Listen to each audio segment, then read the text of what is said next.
So I just wanted to take a minute here and show how to do float or real type calculations in Ladder.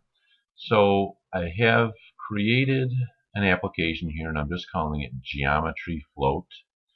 And the first thing that I did is I went to the tag database and I created three variables. So the variables that I created are pi, diameter, and real geometry result.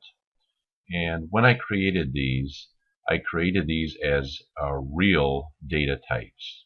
So, if I double click on this, you can see that the variable type is set to real. And I set an initial value at 3.14 for pi. And this diameter one, I did the same thing, just created a real, and the initial value is 30.5. And the real geometry result, I just created a real again and set the initial value to 0.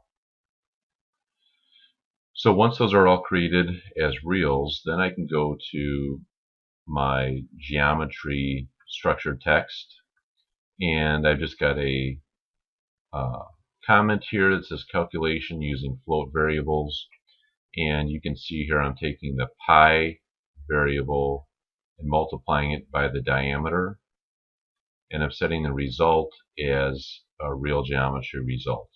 So that's basically all that you have to do. The key is to creating the variables of the correct type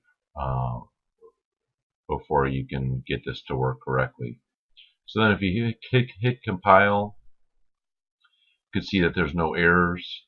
And what we can do now is go to mode, and we can do start simulation, and we just want to simulate the logic.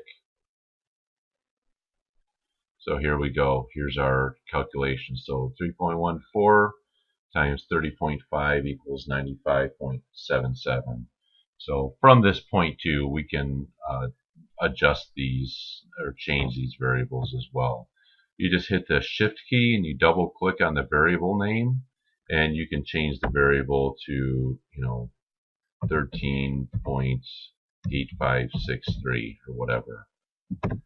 Change that, and then it does the calculation over again. So it's just continuously doing this calculation. So hope this helps.